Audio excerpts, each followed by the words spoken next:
So there's a jar, buried in a garden in Warsaw. Inside, names, lots of names, 2,500 names to be exact. Children who technically didn't exist anymore. And the woman who buried them? She's about to become your new hero. Trust me on this. Meet Irena Sendler, 29, social worker. Blonde hair, nerves of absolute steel. 1939, Warsaw is beautiful. Families everywhere, kids laughing. Life is, normal. Then the Nazis show up and ruin everything, as they do. The Nazis build walls, massive walls, 3 meters high, barbed wire, broken glass on top, very welcoming. 400,000 people shoved inside, starving, dying. And the world? The world's busy pretending this isn't happening. But Irena walks right up to the gates like, yeah, I'm gonna need to get in there. She gets a permit, forges documents, tells the Nazis she's checking for typhus. And here's the thing, Nazis are terrified of disease, so they just let her in. Over and over again. Oh, the nice nurse is here to check for illness. How responsible. Idiots. She's not there for typhus. She's there to commit the greatest heist in history. Inside the ghetto, it's nightmare fuel. People are starving, kids are dying, and Irena kneels down next to mothers and asks them the worst question imaginable. Give me your child. I can't promise they'll remember you. I can't promise you'll ever see them again. But I can promise they'll live. Can you imagine? But most mothers say yes, because that's what love looks like sometimes. Okay, so how do you smuggle 2,500 kids out of a Nazi death trap? Well, let me paint you a picture. Babies in toolboxes, under hammers, toddlers in burlap sacks marked potatoes. Older kids, sedated and shoved in coffins labeled typhus victim. Oh, and my personal favorite, she teaches a 4-year-old to bark like a dog. Why? So when the Nazi guard asks, what's in the bag, she can say, oh, just my puppy. And it works. This woman is unreal.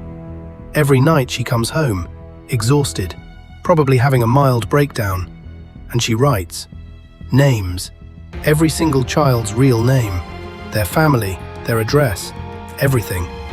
Then she rolls them up, stuffs them in jars, and buries them under an apple tree in her backyard. Why? Because she knows someday this horror show ends, and those kids need to know who they are. She's literally creating a backup hard drive for human identity. In 1942, with jars, 2,500 children. Let that sink in. She saved more lives than most armies. She did it with a nurse's bag and audacity. While everyone else said, impossible, she said, watch me. Legend. Then October 20th, 1943 happens. The Gestapo figures it out. They storm her apartment, beat her, torture her, break her legs, shatter her feet. They want names. She gives them nothing. Nothing. They sentence her to execution. And you know what she says? No regrets. That's the kind of built different we're talking about here. But plot twist, the Polish resistance bribes a guard.